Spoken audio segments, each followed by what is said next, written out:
Now that was one hell of a prom. I mean, don't get me wrong, I didn't win prom king. Feeling a little bit robbed about that since the dude that won just laid lifelessly on the floor. You can probably already guess what movie series we're gonna talk about today, which is of course Carrie. I initially didn't even have a video planned for this movie series, but I was browsing last week on Max just trying to find classic horror movies to watch, and I eventually landed on Carrie. Even though it was made in 1976, it honestly still holds up really well. Not so much as a horror movie, in my opinion. Rewatching the original and then watching all of the other adaptations that came after it, it was really interesting to see how my opinion and perspective of this movie changed. I will be getting into all of that, including with the adaptations, because while they're all from the same source material, it's kind of crazy how different they all feel from each other, while still keeping the same story and structure. But before we get into any of that, if you're new here, please make sure to hit the subscribe button. It'll really help the channel out a lot, and hit the notifications bell so you know whenever I post new videos. But all right, with that being said, let's go ahead and get into it. All right, so starting off with the original Carrie that came out in 1976, this is the most iconic version for a reason. I mean, among all the Carrie movies, it features the most horrific climax, the most pitiable Carrie, the most intense Margaret. I mean, these actors were picked perfectly for these roles. I really believe out of any of the actors that portray the characters in the adaptations, Sissy Spacek and Piper Laurie are perfect for their roles. Sissy Spacek's Carrie is convincingly terrified of her mother, and Piper Laurie's portrayal of Margaret is just completely unhinged. You really feel happy for Carrie when she finds some degree of happiness, making it even more gut-wrenching when everything, of course, goes wrong, because if you've read the book, I mean, or you even watched the trailer, you know what's gonna happen. So it's just like a real punch in the face whenever things start going wrong for her, and this is the version of Carrie that you probably feel the worst for. This version also has the most evil Chris with Nancy Allen. I've never seen any of her other movies, but I'm feeling pretty inclined to now because she was excellent. This is probably the most evil Chris out of any of them. Besides those three characters, unfortunately, it seems that the other characters such as Sue, Tommy, the gym teacher, which I will say, I did like the gym teacher in this one. The part that she smacked the hell out of Chris. Like, you could just tell that she was waiting for that moment. But overall, I feel like she didn't get enough screen time along with Tommy and Sue. Kind of felt like they were doing a disservice to those characters since they're a lot more developed in the book. That being said, their performances were still really well done. Though this movie did come out in 1976, so there are some awkward and dated elements. The like odd circus music in the background, I could have done without it. Definitely isn't scary. The film still definitely remains creepy and intense. The prom scene is probably my favorite out of any of the other adaptations. The lighting of it is very good. Sometimes Sissy Spacek even looks like a skeleton with blood on her because the lighting almost makes it look like she has no flesh. So very creepy. The effects are pretty good for the original movie. The film is very intense, but it also has this air of tragedy to it. It was just really sad to never see her get her moment of acceptance from her peers or her mom, which, well, that was never gonna happen. Overall, a very intense but tragic story with creepy and horror elements here and there, but I think that this movie is definitely an iconic classic for a reason. And now moving on to our next movie in this series, we're actually gonna be taking a bit of a segue from the adaptations and talk about the sequel to Carrie that almost nobody ever talks about. It originally started as a standalone film called The Curse, and it was so similar to Carrie that it became an official sequel. They changed the name from The Rage to, you know, The Rage Carrie II to kind of incorporate that into their movie and I guess garner attention from fans of the original movie. But anyways, it follows the same story beats as the original, but it introduces a new lead, Rachel, a kind-hearted goth girl who's been outcasted for her interest in witchcraft. But anyways, this film somewhat suffers from being tied to the original. Rachel's character is different from Carrie White, and while the story beats and archetypes are similar, her interactions with other characters feel different, and that's honestly kind of interesting.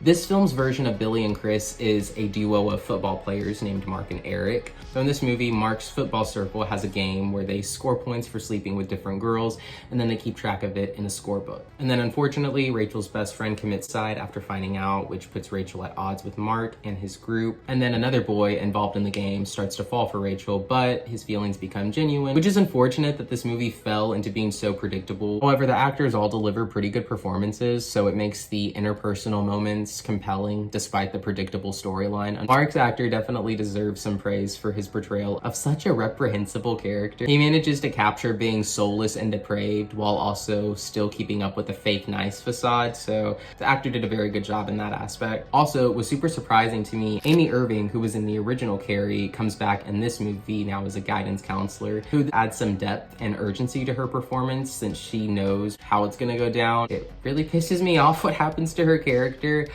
Talk about a waste. This movie really wasted its one and only character from the original. I would say that Carrie II is worth watching, at least if you're a fan of the movies and the book. It's definitely an interesting, somewhat modernized version of the original story. All right, so now moving back into the adaptations. 2002 Carrie TV movie adaptation. Okay, I'm not gonna lie, I could honestly see why Carrie was so pissed, because this isn't even real blood, and it is really driving me crazy. Committed to the role.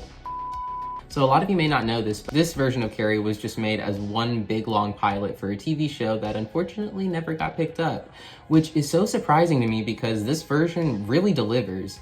Angela Bettis, who takes Sissy Spacek's spot in playing Carrie, who excellently captures Carrie's discomfort and suspicion as people start being nice to her, as well as capturing the fear that she holds of her mother. She easily matches Sissy Spacek in evoking pity for Carrie. Some casting choices here actually work better than they did in the original. This version's Tommy is definitely more believable as the hunk that everyone swoons over, especially with the genuine charm and growing care that he has for Carrie. It makes the inevitable death of his just that much more impactful.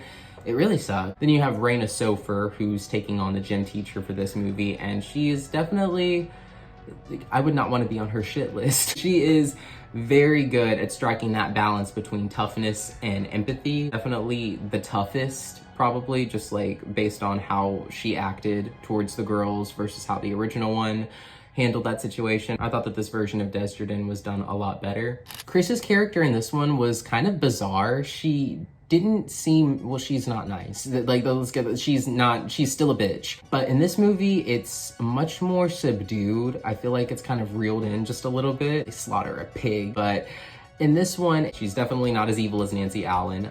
Pretty serviceable job as Chris. Can't really complain about her performance. She did a fine job. This adaptation actually seems to stay a lot more true to the book than the original movie. It includes flashbacks to Carrie's childhood, police interviews, and Carrie's actual rampage on the town, which is actually missing from the original and the 2013 movie. This one is the only adaptation that gives us a full-on like view of the town in complete shambles because of Carrie's rampage. And while the CGI was not good in this movie, it was nice that they at least incorporated that, because the original movie and even the 2013 movie were kind of doing their own things here and there. This one tried to at least stay as close to the book as it could possible, at least until the ending. So I definitely found some appreciation there. There's also more scenes of Carrie getting to know other students and preparing for the prom with Sue, which works in the movie's favor because it actually adds more development to these characters that was lacking in the original. With that being said, some of the dialogue is pretty clunky. It was a made-for-TV movie. So there's obviously some things that they couldn't show. It was TV, so they kind of had to reform some things to kind of adhere to some of the stricter rules that TV had back in the day. Also, the budget definitely doesn't hold up very well. The CGI and the visuals are definitely dated, which is very unfortunate because the story and the characters and just the whole structure of the movie, everything is great in this one. It's just the damn effects and the visuals. If you pay attention to the CGI effects, they are very, very early 2000s. It's extremely bad. As far as the ending goes, the ending was completely different due to it being a pilot for the TV show, which never happened. It seemed like it could have been a cool idea. Some of the story for the series was going to be Carrie trying to help other youths that have telekinesis or strange powers. It definitely served as a pretty cool idea for a TV show, and the pilot being the TV movie adaptation. Unfortunately, the movie didn't do very well on TV at all, and yeah, that was pretty much the nail in the coffin for the TV series. Despite these flaws, this version offers a pretty worthy and faithful attempt to do something completely different from the original film, while also staying true to the book. Definitely give the top spot to the original Carrie, of course. And then 2002 would probably be my mid-tier Carrie. It's not terrible at all by any means, but there's definitely a few tweaks that it could make to be even better. Not a terrible movie, and it'll sit right in the middle for me. Moving on to probably the worst one. So next we have the Carrie remake, which came in 2013. This remake was written by Roberto Aguirre-Sacasa, directed by Kimberly Pierce, and unfortunately this remake fell pretty flat, left a lot to be desired. The casting and acting are the biggest issues, because Chloe Grace Moretz, while amazing in other roles, just doesn't fit as Carrie. And then unlike Spacek and Bettis, who convincingly portrayed fear and nervousness, Moretz's Carrie doesn't give me that at all. Most of the time she just kind of looks at her feet and speaks quietly, but doesn't really ever seem that odd compared to the other Carries. She almost appears too normal, like whereas Spacek and Bettis were made to look frumpy before their makeovers, Chloe Grace Moretz kind of looks the same throughout the entire movie. And that's really no insult to the actress at all. I mean, she looks exactly the same before her makeover, minus using a hairbrush, which, I mean, I think that was it. They brushed her hair and she's ready for prom. The direction and the writing for this one were just really hindering the actors from being better than what we ended up getting. Characters are just way too subdued. Like Julianne Moore playing Margaret.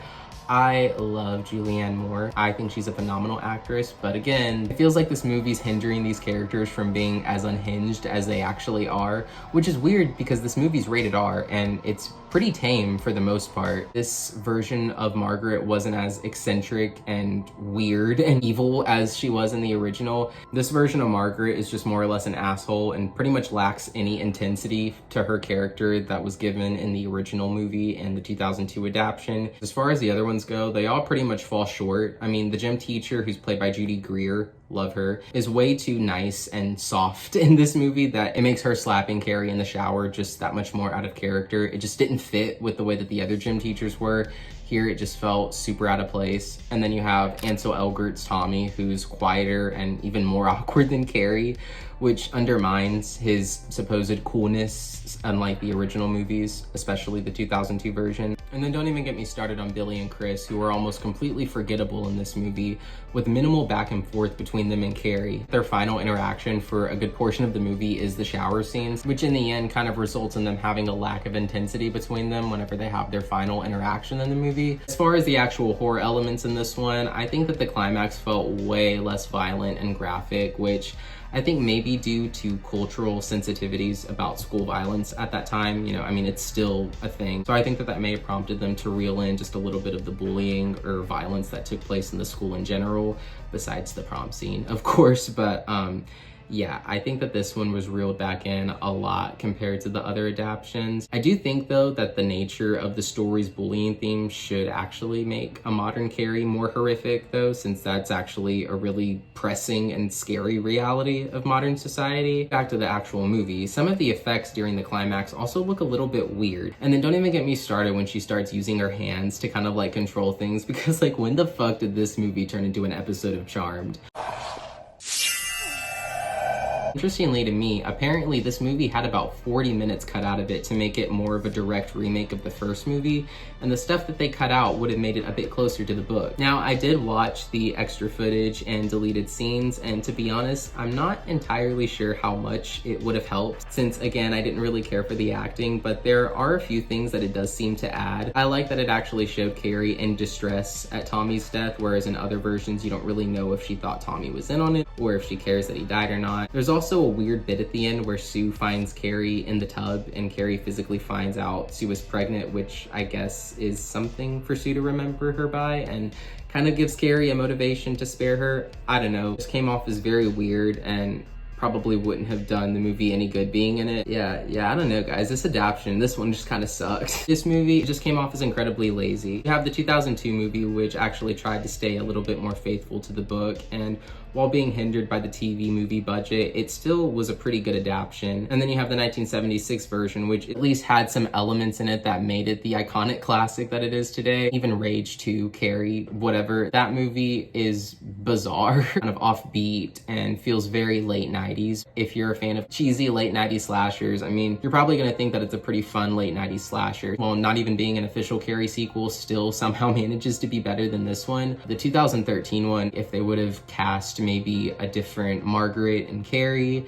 and would have had a few more scenes with Chris and Carrie interacting and showing just how bad the bullying was before the prom and everything, could have added some depth to the movie and have Carrie actually interact with the characters around her. It could have added a lot more depth, but unfortunately we'll never know because not a lot of effort was put into this movie and it very clearly shows. So yeah, it's definitely taken the bottom spot for me. But all right guys, that pretty much wraps up this video. I've never been more relieved to be wrapped up with a video. This shirt has completely stiffened from all of the syrup in my clothes.